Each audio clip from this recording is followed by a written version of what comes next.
the readers, but since I'm correct, I didn't have to see far away. I put it off as long as I could. All right, good afternoon. I'd like to call our meeting to order. Thank you all for being here today.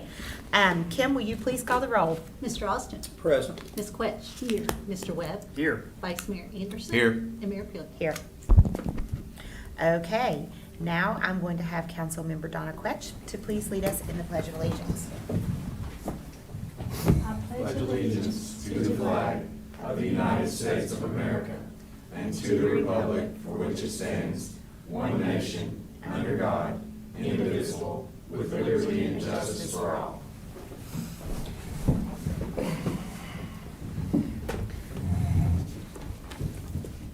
Now I will accept a motion to approve today's agenda. So move. I'll second. So we have a motion by Mr. Webb, we have a second by Vice Mayor Anderson. Is there any discussion? If there's no discussion, Kim, will you please call the roll? Mr. Austin. Aye. Ms. Quetch. Aye. Mr. Webb. Aye. Vice Mayor Anderson. Aye. And Mayor Pill. Aye. Now we are ready for public comments. We have one person signed up for public comment, Mr. Copenhaver. Good afternoon.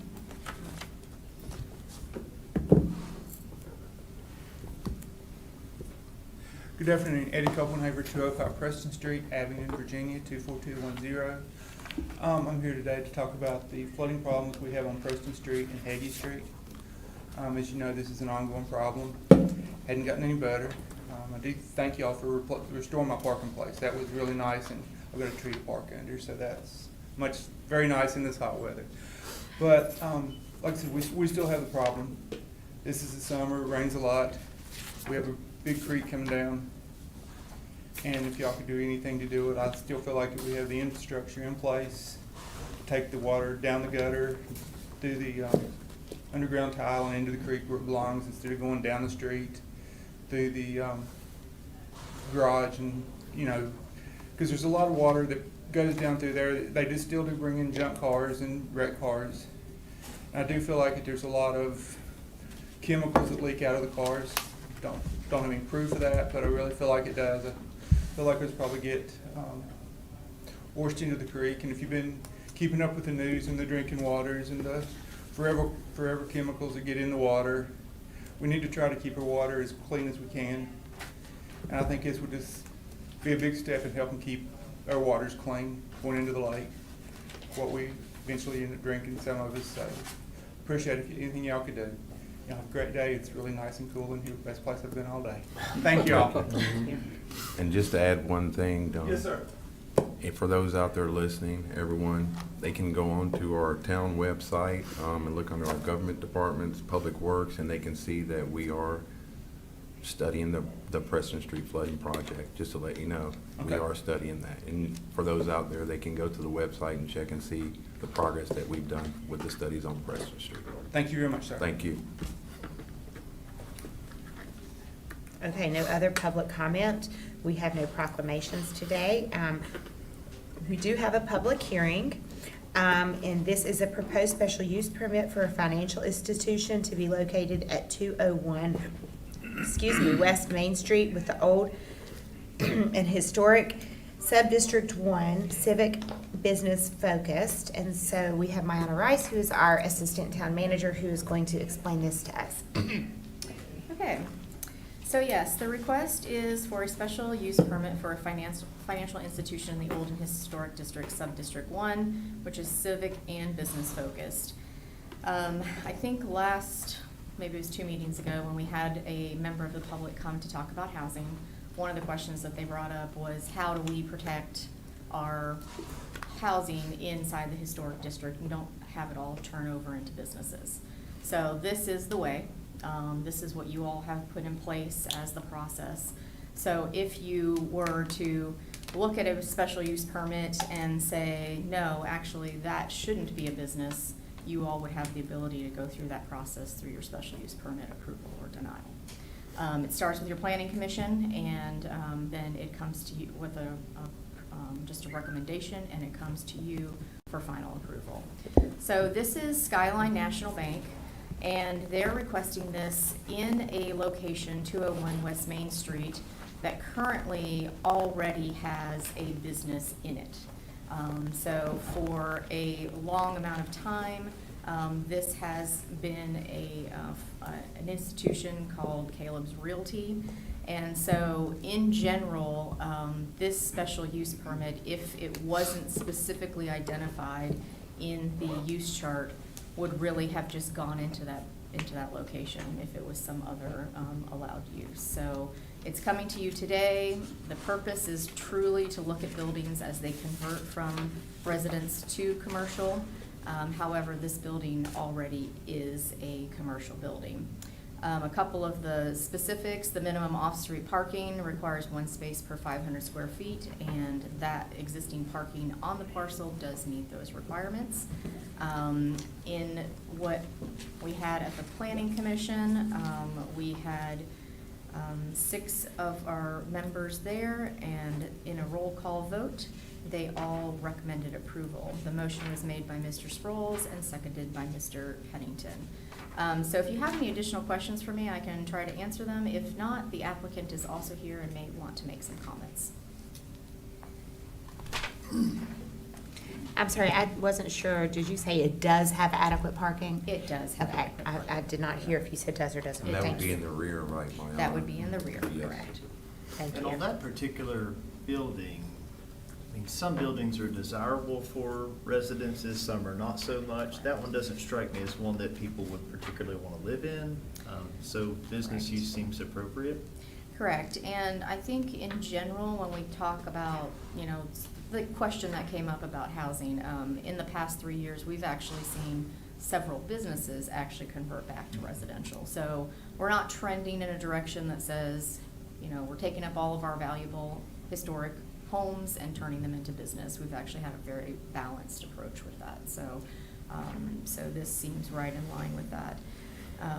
And this is actually the civic and business sub-district of the HPRB, so they're not even asked, that is appropriate for this district as well.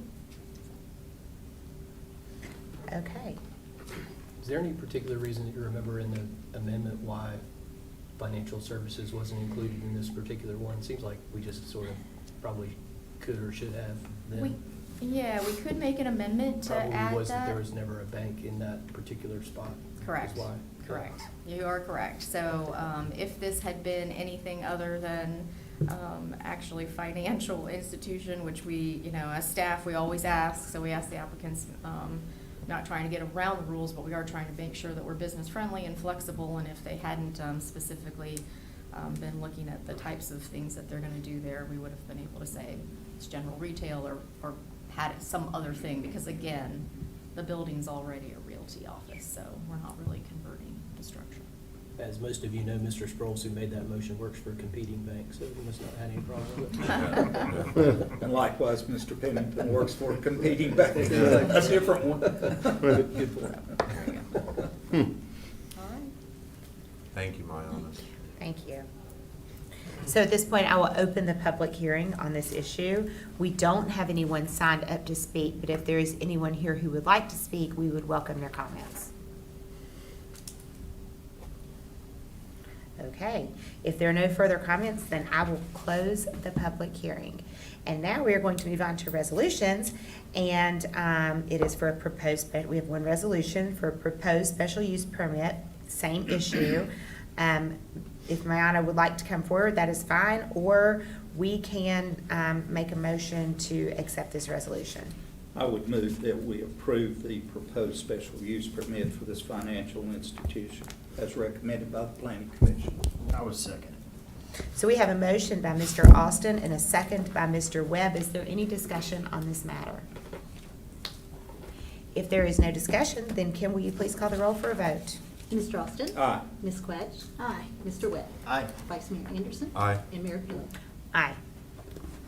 Okay, so the resolution passes. We have no first reading of the ordinances, but we do have a second reading of ordinances.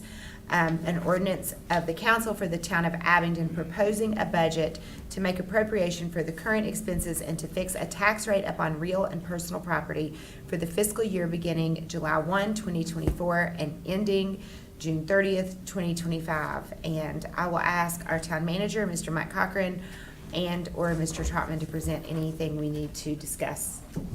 Yeah, go to several. Yeah. Nice.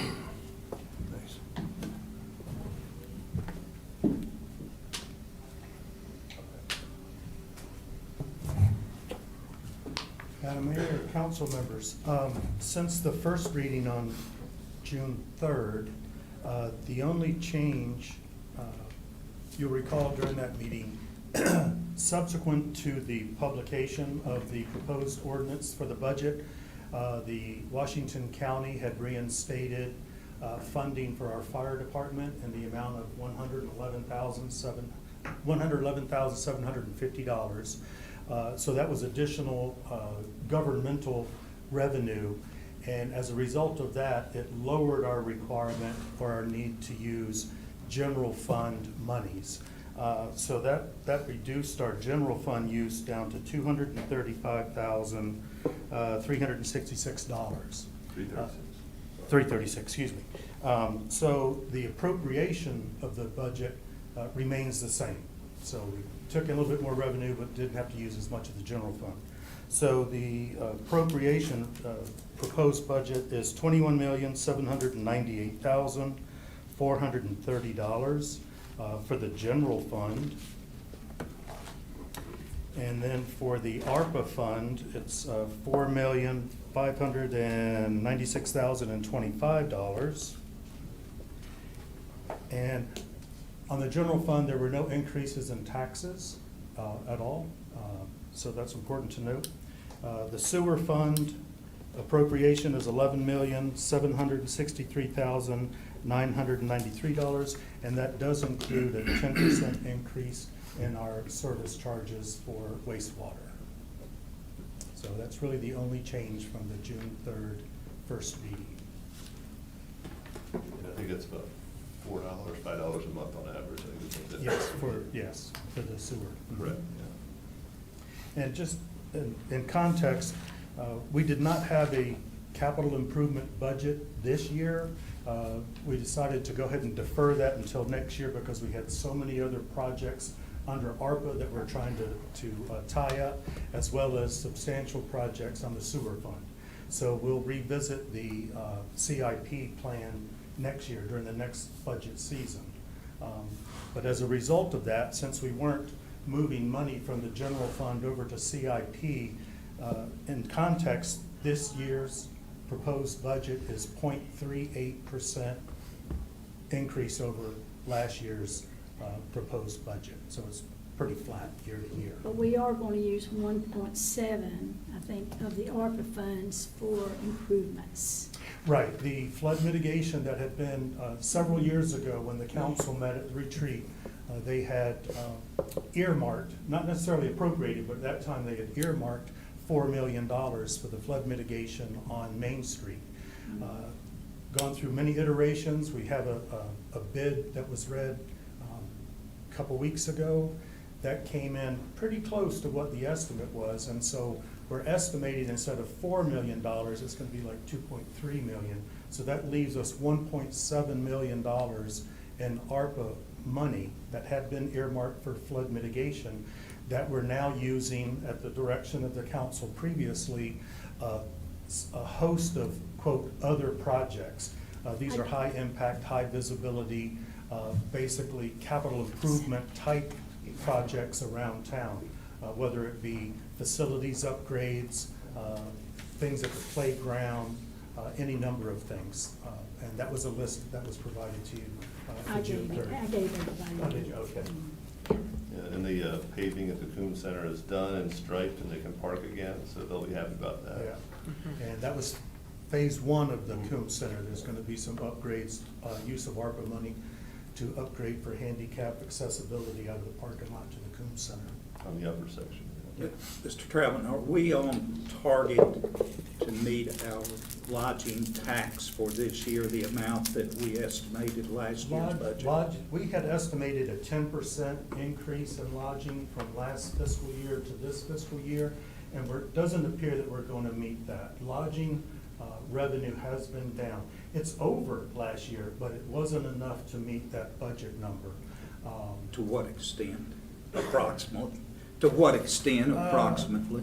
About $100,000, if I remember Okay. correctly, that will be under. The economically sensitive taxes that we have are basically sales and use, lodging, and meals. The three of those combined, it's the economy that really drives all three of those. Those three combined will be slightly over budget, what we had budgeted for, between the three. Sales and use was much higher than we had budgeted. Lodging is gonna be below what we budgeted, and meals is gonna be pretty close to what we had budgeted. Okay. And as an adjunct to that question, Mr. Austin, for 2025, whereas last year we were estimating 10% increases, this year we're just estimating a 5% increase. And that is in keeping with a historical trend. Yes, sir. It is the economy that really drives that. Yes, sir. Thank you. And if I'm not saying that you guess, because I know it's a very educated guess, but you have to forecast and kind of deduce what those things are going to be. And so sometimes you hit the nail on the head, and sometimes you underestimate, and And sometimes you overestimate, It's correct? pure luck. At Right. the end of the day, it's pure luck. Right, but between the three of them, we're pretty steady. Yeah. Mills If you tax, put them Mills together. tax is. It's where about even, it's but about it's a even. little lower right now, Yeah. but we might have a good June. and Yep, we- we're hoping it. And keep we in only mind, what got a we few collect days in a left. month is for the previous month. So what we record in June is actually gonna be the sales activity in May. Gotcha. And the other thing is when, some of our business owners may be delayed in paying their taxes. Sure. And so if we see a month where it dropped, that may be because of late. It'll show up in the next month. But of course, from a fiscal year, June 30th will be that moment in time. A very important note, however, and we talked about this morning in our finance committee, we had anticipated, again, based on best knowledge at the time when we put the 2024 budget together, that we were gonna potentially use $1.5 million of general fund reserves in order to balance the budget. As it turns out right now, and the forecast gets a little bit more fine-tuned as each month goes, when we were looking as of June 5th, it looked like we were gonna not use any general funds, potentially add 35,000, which is just de minimis in the grander scheme of things. But again, that is a forecast. We'll have to wait until we actually end the year. But right now, it looks like we're in really good shape. And that was really driven by some excess revenue that we had. Bank franchise fees were over. Car rental taxes were much higher than we had anticipated. So throughout our revenue stream, we're about $1 million over on the actual revenue than what we'd anticipated in some of those areas. So that drove part of it. Our personnel costs for this year came in about $480,000 under budget, and that was really driven because of the ebb and flow throughout the year of open positions. Open positions and maybe changes in benefits, things of that nature. And so we came in under on the personnel side. Park Street was a $1.5 million on the revenue and the expense side. We got some revenue in from previous expenses that we had submitted for reimbursement, but we really didn't have tremendous expense other than some easements. So all of those moving parts combined leaves us with a pretty good forecast that we won't use any general fund Yeah, revenue. and Park Street is almost ready to go. I mean, we said that last year, but it's actually really, really close. I mean, there's a lot of people who had pieces of sidewalk we had to get easements for, so that's finally at the end of the road. That should be going forward real soon, so. Really excited to see the Park Street come along. Mhm. Really- Yeah, really excited this to is see the that. project that dates back to like 2016, I Yes. believe. Yes, sir. So, yeah, it'll actually get done soon. And the sidewalks are going to be brick? Yes, ma'am, brick, and then we're gonna use the same lights we have on Main Street. Lovely. Yeah, and we actually do have a radar sign that's going down on our Park Street as well. As somebody who's almost been hit there twice or 3 times this year walking, because if you're walking and you're behind a car, that's parked, people cannot see you. Yeah. And there's really no safe place to go, so I am really excited. That's my regular route. Yeah, we're getting them for there, and we've got one for, I believe it's Bradley Street, and I'm not sure of the other street. But so we're trying to put them in areas where we'll get the best data out of them and more visibility in areas where you have speed compliance. So. That's amazing. Thank you for that. Thank you. Before we talk about this, and Donna provided this list to all of us, but I just wanted to highlight some of the things we're doing with the ARPA money because I think it's really great for our citizens to know, and I'm really proud that we're able to do all of these things. I think that if you look at all of them together, that eventually they're going to impact. So everybody in the community is going to be impacted by at least one of these. But Latcher Field upgrade, fencing, lots of fencing upgrades. We have an outdoor pool boiler at the Coombs Center, which is a first in many, many, many years that pool is heated well. Spray foamed and worked on the roof at the train station. We're resurfacing and restriping the Church Street tennis courts. Engineering at the rail crossing at Pecan Street, a storage facility at the Coombs Center, spray foaming and roof work at Town Hall, roof work at the police department, painting at the farmers market, painting at the Finley House, and then a really big one that's going to be a huge impact is the community build playground at the Coombs Recreation Center, and then AEDs for the Abingdon Police Department vehicles and the town vehicles, and the Eberhart basketball court resurface. And then in 2025, we're going to upgrade and pave parking at the Coombs Recreation Center, work on our entrance and wayfinding signage, remodel the Coombs Recreation Center lobby and weight room, and then work on some pickleball and tennis courts. So there's something for everybody. We're really doing some great capital improvement. I think we've done really well with our ARPA money. Really high visibility and high impact, like you say, for the community, not just community, but visitors alike, so. Yeah, and by using them that way, we didn't have to do the regular capital improvements budget. We were able to take all these things that have been sitting kind of in there in this limbo for many years, and we're able to get them, knock them out.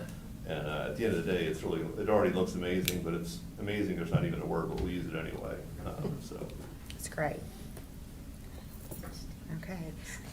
So about the budget, do we have any more questions or any more discussion for Mr. Cochran or Mr. Trotman?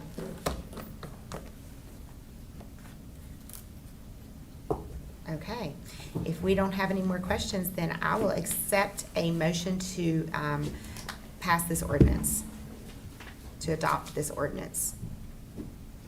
I would like to make that motion to propose of the budget for the beginning of July the 1st and ending June the 30th, 2025. I'll second that. So we have a motion by Vice Mayor Anderson and a second by Mr. Webb. Do we have any discussion on this matter before we vote? I do, Madam Mayor.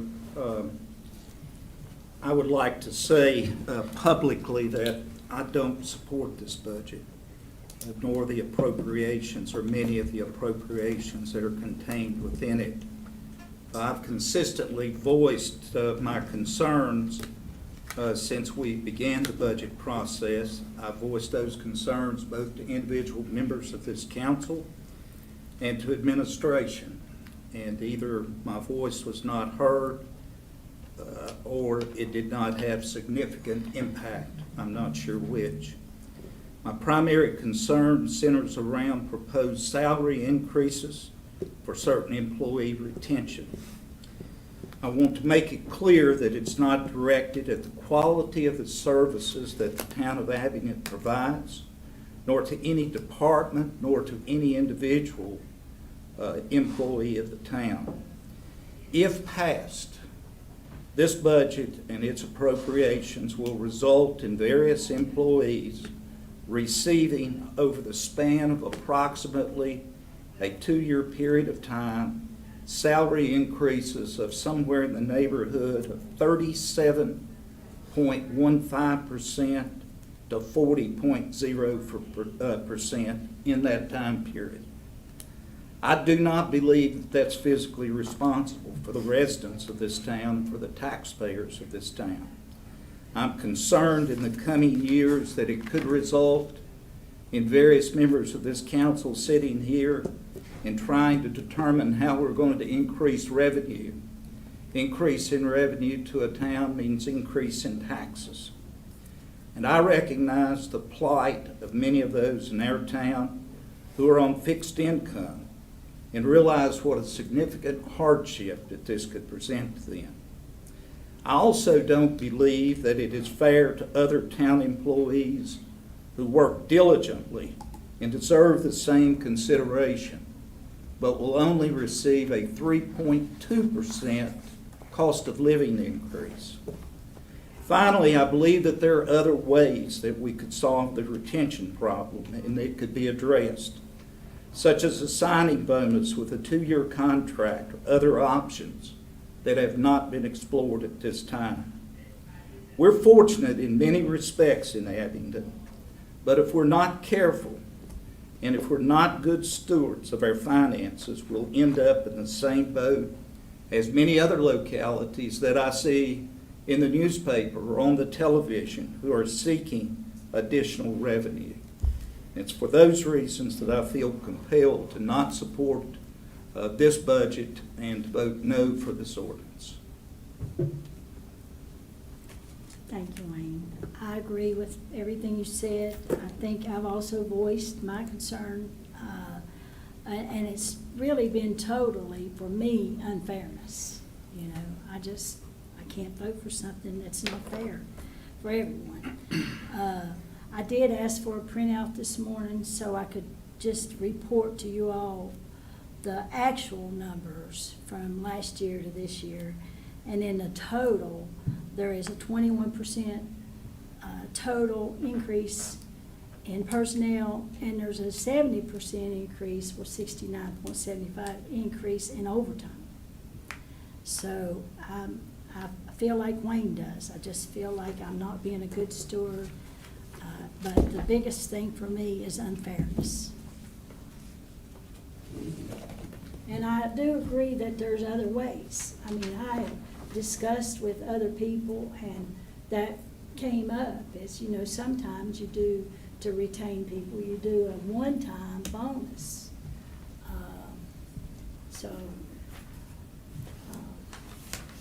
So I have to vote no also.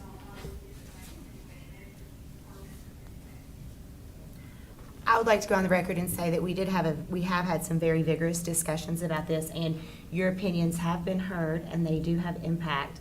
We are not always going to disagree. I mean, we are not always going to agree. Sometimes we are going to disagree, and that doesn't mean that the discussion wasn't had or that it wasn't heard. It just means that people have differing opinions. And one of the things that I'm so proud of about our council is that even when we have differing opinions, we still have a very significant level of respect amongst all of us, and that is how we get the work done that we get done. I'm very proud of that.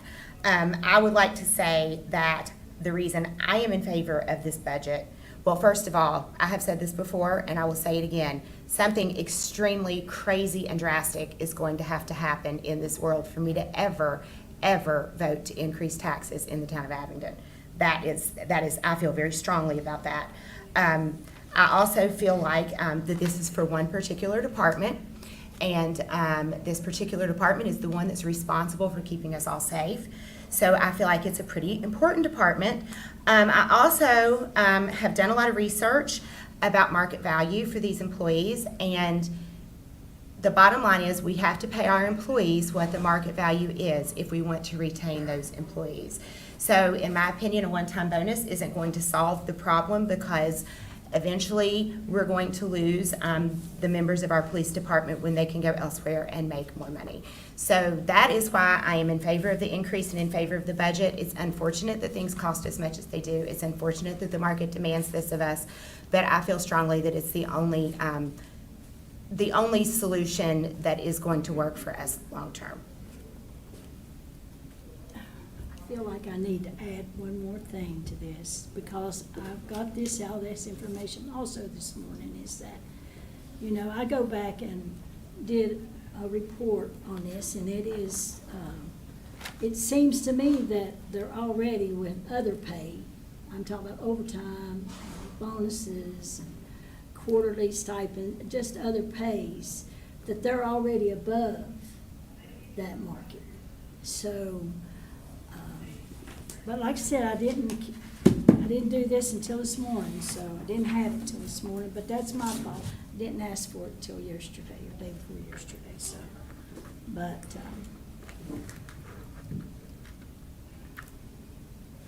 Well, since we're all saying something, I figure I'll chime in at least briefly. I do think this particular budget has been vetted pretty vigorously. Had a lot of very serious discussions about some of the different pieces and components, and obviously, as Amanda had mentioned, the market adjustment for the police department has been a very exciting conversation. And I do think it's worth pointing out, I agree with what Amanda said, you know, this is a market adjustment for perhaps one of the more volatile professions that there is across the entire country. There's no doubt, if you go back 3 or 4 years and look at all the different opinions that different citizens have about the police, that it is a difficult job, and we are behind the market. I mean, we just are. So I support this budget. I think it was bound to happen at some point in time. This is a one-time market adjustment for this particular department. But I do think that the other departments will understand. We could be facing similar scenarios for different departments in the future. And I would hope we would give all of them the same consideration that we have, the police department. And I want to say I support all of the employees. I think we have fantastic staff. I've said that my entire tenure on council. I'm very proud of what we accomplish. And this is no different. Us approving this and adopting this budget, we're supporting our staff, and we'll take these issues as they come. But that's my 2 cents.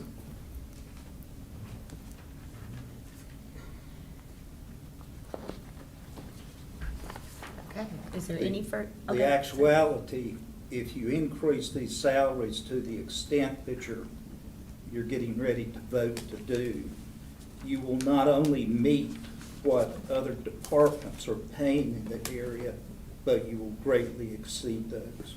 And that's what I oppose.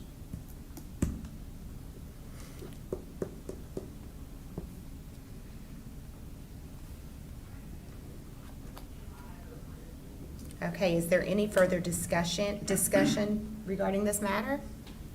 Can we get Mr. Anderson to clarify his motion, since there seems to be some dissent, that we do the budget and the appropriations as one motion, and then we'll take up the unchanged tax rate as a separate motion? So I would like to make the motion again. Well, you can just clarify, is that what you meant, the budget and the appropriations? Yes. Okay. You got that, Ms. Chancellor? So we have a motion made to accept the budget and the current appropriations by Vice Mayor Anderson, and we have a second by Mr. Webb. We've had some discussion. Is there any further discussion before we vote? If there is no further discussion, Kim, would you please call the roll? Mr. Austin? No. Ms. Quetch? No. Mr. Webb? Aye. Mr. Anderson? Aye. And Mayor Pili? Aye. And so now I understand that we need a motion to fix the tax rate upon real and personal property for the upcoming fiscal year. I'd make that motion. I'll second. So we have a motion by Mr. Webb and a second by Vice Mayor Anderson. Is there any discussion on this issue? And just to clarify, that's in the proposed ordinance, but all the taxes remain the same? Correct. Correct. Okay, if there's no discussion, Kim, will you please call the roll? Mr. Austin? Aye. Ms. Quetch? Aye. Mr. Webb? Aye. Excuse me, Vice Mayor Anderson? Aye. And Mayor Pili? Aye. Okay, now we are going to move on to the consideration of bids. We have Mr. Michael Surratt, who is our Director of Public Works, who is going to come and discuss a bid for the East Main Street Drainage Phase 1. Good afternoon, Madam Mayor, council members. On April the 22nd, we finally got to put out the bid for the East Main Street drainage. Had the bid out, did a pre-bid conference May 21st, mid-May, with prospective bidders. On June 6th, we did receive 2 bids from 2 responsible bidders. One of them was from Jones Road and Bridge Construction, and the other was from Baker's Construction Services.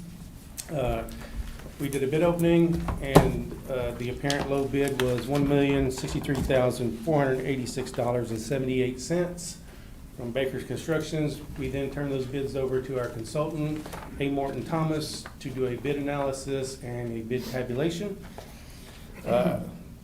They took a couple days to do that. They went through the bids, checked all the line items, checked the unit prices, and both of them came back as responsible bidders, so they were both accepted.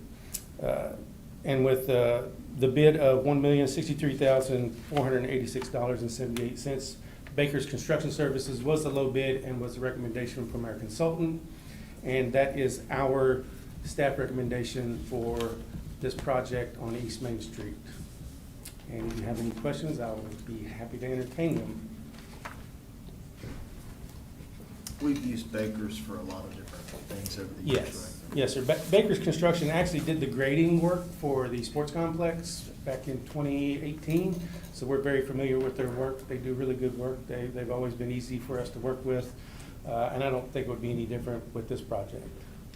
Did you feel like that was about what you expected? It was very close, maybe a little higher than the engineer's estimate, but it was right on par with basically what the engineer's estimate came in at for this project. And when would this project start? Well, if you accept this bid, then our next step will be to issue a notice of award to the contractor. And then at that point, we will get with AMT and set up a pre-construction meeting to set a schedule for the project, which we anticipate they should probably be started mid-July with construction. And the reason we want to do that is we want to sit down with the contractor, figure out their schedule, and make sure they can get all the materials on site for their 14-day closure on Main Street. That way, you know, they're not delayed on any kind of materials or anything showing up. So really, we need to talk to them and kind of set a schedule, a reasonable schedule for them to be able to get that accomplished and get Main Street closed, get the culverts across, and get it asphalt put back on it and open back up. So I would say, to answer your question, mid-July-ish timeframe, because they still have to do the contract documents and everything like that.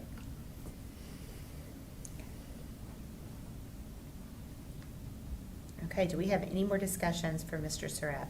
Any more questions for Mr. Surratt?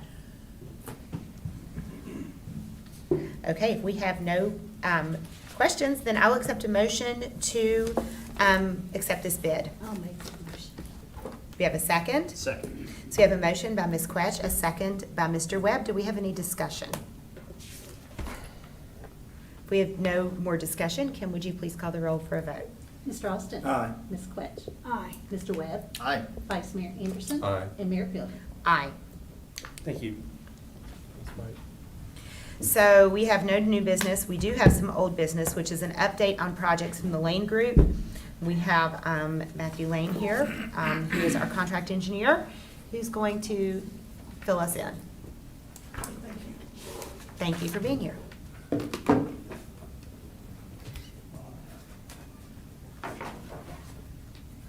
I have prepared a memo and to follow along with me. Thank you. Thank you. Thank you, sir. Thank you. Thanks.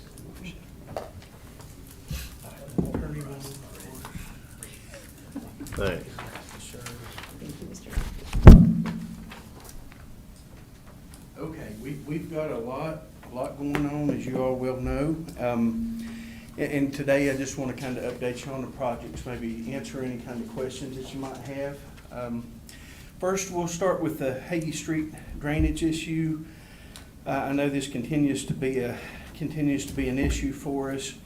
And our memo that we prepared on September 6, 2023, I'll just reference that and I'll say I think the very first step in doing anything there will be for the property owners to divert their roof drains and roof gutters away from their homes over to the big drainage swell that's at the southwest of their property. When it rains, a lot of water can come off of those roofs and that can create a big problem. So regardless of anything else that's done, in my opinion, that's one of the biggest things that can be done to help the situation. And then after that's done, of course, we could build a berm, or somebody could build a berm in front of the homes to divert the water off of Hagee Street back there to that big drainage swell as well. I do know that we still have some issues, and I'm happy to go out there and meet with property owners anytime, if that's something the town council would like for me to do, and the property owners would like for me to do it. I'm happy to go out there and talk to them about it, show them exactly what I'm talking about. Thank you for And try to expressing help that. out. Thank you for expressing that. So that's it on Hagee Street.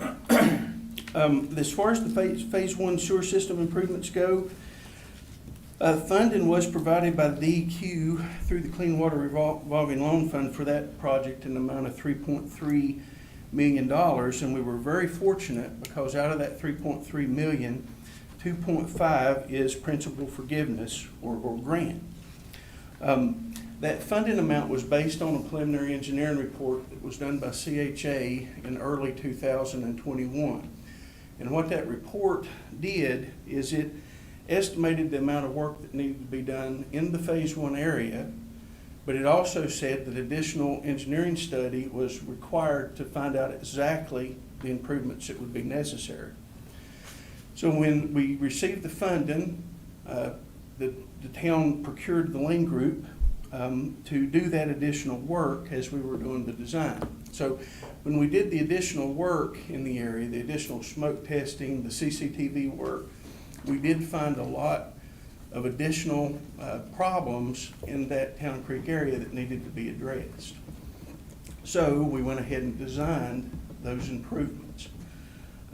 We also discovered that the Town Creek line, which is a line from Dedmore Avenue along Valley Street and Walden Street, was in bad shape.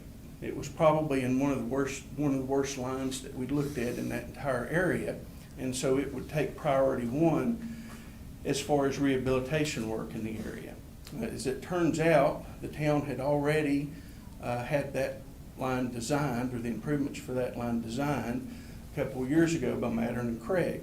And you had applied for funding for that line, but was not successful in obtaining that funding. So we talked to DEQ, and they agreed that we could include that work in the bids for the phase one work. Okay, so that's what Division 3 is. We just included the Mattern and Craig design in the work to be completed. So two things happened. Number one, we found a lot of additional problems that we didn't necessarily know we had. And number two, we added a whole division of work to the problem, and we bid it. So when we bid it, the bids come in, and we did have competitive bids, and I'll tell you, it's been a while since I've seen that kind of interest in a project. The contractors are obviously busy, and a lot of times, you know, we do well to have one contractor that bids projects. Here we had many that were interested in it, so we did get some good bids, we think. Division 1, which is rehabilitation work, that's the lining of the pipe bursting, stuff that we can do without doing a lot of digging, come in at $1.57 million. Division 2, which is work that we found that we can't do the rehabilitation work. We're actually going to have to dig the lines up and replace them because they're just in so bad shape. They need to be replaced. That division come in at $3.9 million. And then Division 3, which is the Town Creek work, come in at $1.5 million. So in total, our bid prices are a little over the $7 million mark. Now what we did is we sent, once we had those prices in hand, we sent the DEQ a formal request letter asking them for increased funding to cover the overruns on the project. As of today, we have not heard back yet, but I do expect to hear sometime very soon. I don't know if we'll get more principal forgiveness, and if we do, I don't know how much more we'll get. I am hopeful. I've got my fingers crossed. But one thing I will tell you is I do not think that we'll ever get this work done for these prices again. It's like everything else, prices are going up. So once we receive word back from DEQ about what that funding offer is going to be, we'll work with your finance department to make a recommendation as to how we proceed. And then we'll need to come back and get council's approval. on how to proceed with that work. The great thing about all this is you're gonna have options, right? If we need to pare the project all the way back to the money that we've got in hand, we can do that. If we want to accept the additional money and go forward, we can do that as well. So, any questions on the phase one work? All right. Hopefully, whatever we decide to do will be under construction in September. So, and I will say the town staff has done an amazing job of keeping the public informed about what's going on, the work that's going to be coming. You know, we're going to be in people's yards, we're going to be crossing their driveways, we're going to be in the middle of the road, so it's, you know, it's going to be a disruptive project, and it's very important that they understand why we're doing this, and I think the town staff has done an excellent job of making sure that happens. All right, so no questions on that. We'll move on to phase two. Phase two is a much larger project. It was funded again by the Clean Water Revolving Loan Fund in the amount of $9.5 million. Of that amount, 38% or $3.6 million was principal forgiveness or grant. So out of those two projects, the town has received a significant portion of principal forgiveness to do this work, and we're very happy about that.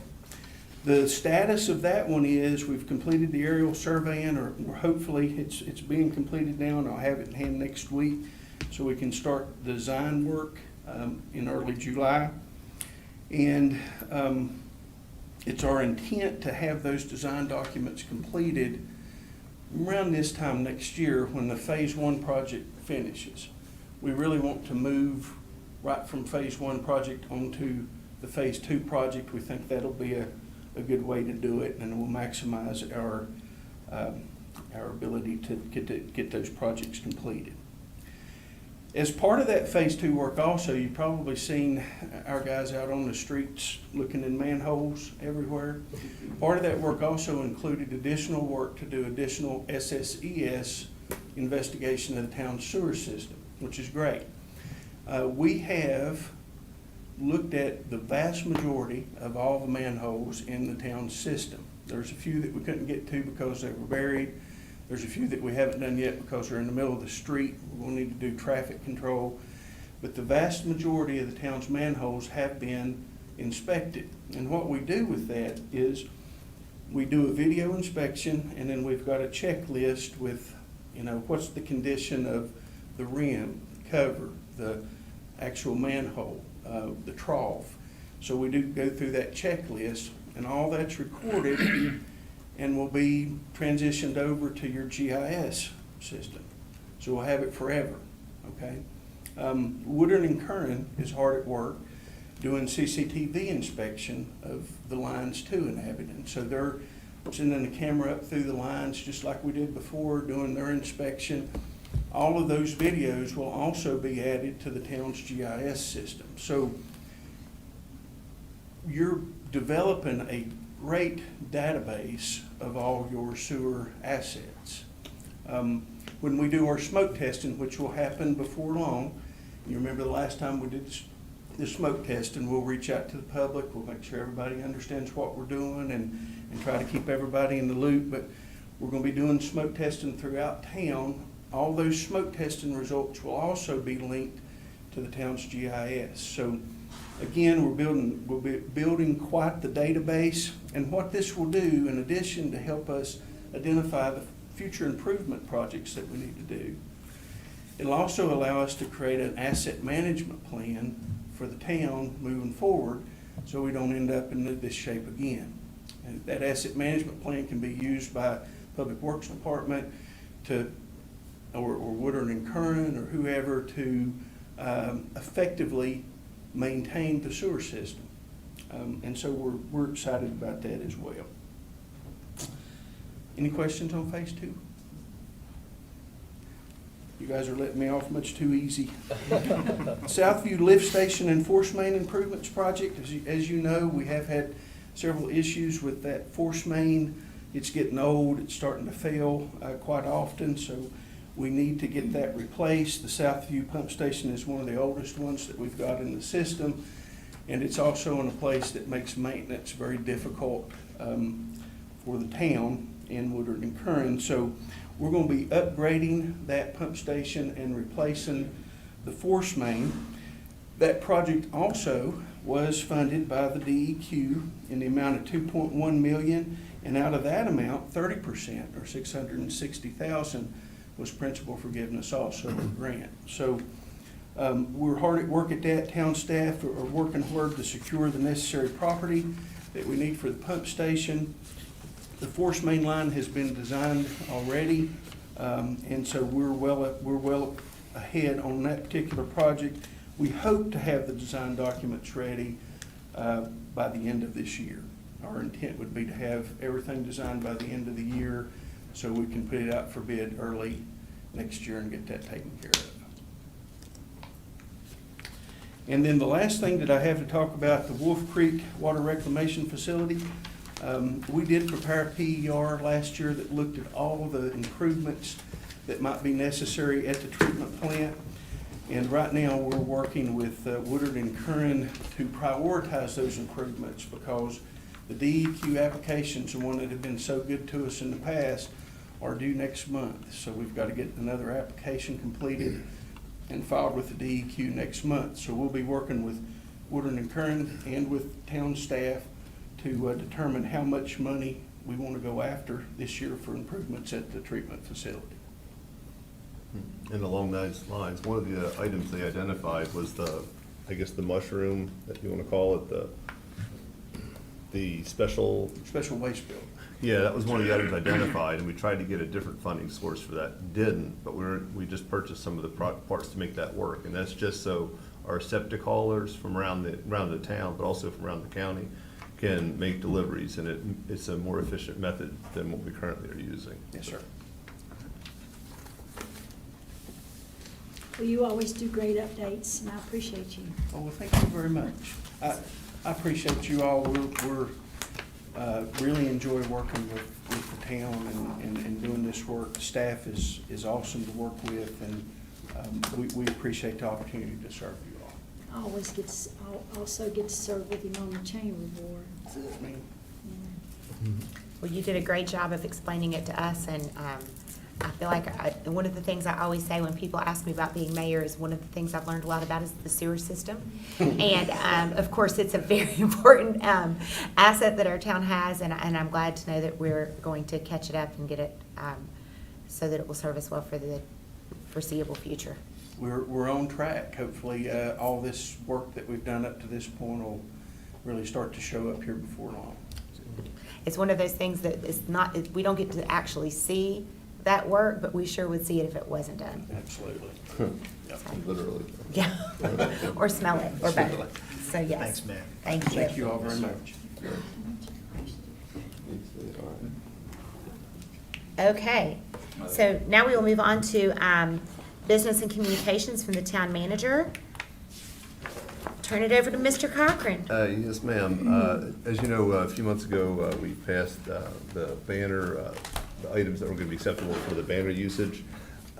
And one item that came up to us afterwards is for the Kim Andis car show on Main Street. That was one that came to us after the fact, and looking at it, it meets our goals, and it is a fundraiser for cancer research. We had the same car show last year, and this will be, it's the same organization. And so they just asked if they could put a banner up. They'll procure the banner, and then we'll just put it up for them. And while I'm in the tone of banner, the Fiddlers Convention banner was up, and if you saw it in the wind, it was like a whippy flag. So we had to take it down. I'm not sure if it's back up now. Yeah, so they had to put more wind gussets in it because they didn't put enough in there, so it was causing a lot of flapping. And that was just, it's fixed now, but I got a message on it yesterday, like, where's our banner? So it is back up. We didn't take it down out of spite. We took it because we didn't want it to get ripped. But anyway, back to this one here. This is local group, but they were wanting to have the car show and get the promotion out there for it. And if you happen to see the one we had a couple weeks ago out there on Main Street, I mean, that was like 120 cars. I mean, it was really nice to see, and I think this will be just as big. So that's what this is for. I'd make a motion to approve that if we need a motion. Yes, we do. Do we have a second? Second. So we have a motion by Mr. Webb, a second by Mr. Austin. Do we have any discussion? I'd just like to say, I know we're talking about the banners at every meeting, but I think that this is a learning process and we're doing a great job figuring it out. Thanks. And if I can add, just while I'm communicating, the 13th of this month, which was like last week. Oh, I'm sorry. Oh, that's okay. So So we need to vote on that, and then we'll let you go ahead. Okay, do we have a vote on the request for the banner display for the Cancer Outreach Foundation Car Show? Mr. Austin. Aye. Ms. Quetch. Aye. Mr. Webb. Aye. Vice Mayor Anderson. Aye. And Mayor Fielding. Aye. Okay, Mr. Cochran. Oh, okay, so, thanks. I just wanted to say 13th of this month was my second anniversary with the town, and I couldn't be, more pleased. This is such an amazing place, great staff, great council, and, just an amazing community. And, it's hard to believe 2 years goes by like that, but it did. And, no, it's really been a great opportunity, and what I do love is, the community is just so nice, it's unbelievable. And all I want to do is make it nicer, so, anyway, that's that. Well, we are very pleased to have you. Is there any more? Do you have any more things to Oh, no, discuss? that's it for today, Okay. thanks. So now we will move on to council member reports, and I'm just going to go first and remind everyone that our new town hall meeting, since we only have one meeting scheduled in July at the current time, our town hall meeting is going to be July 8th after the council meeting at 6:30 p.m. And so the benefit of this is that we may have some people who want to come to the town hall forums who can't come during the day, and this will give them an opportunity to come during the evening. So if town hall forum is something that you're interested in, just a reminder that that will be on July 8th in the evening this month. And the form is online. Yes, the form is online, and if you have any questions, you can contact Kim, and she'll be more than happy to help guide you in filling out the form and let you know about the procedure. And that's all I have. Are there any other council member reports?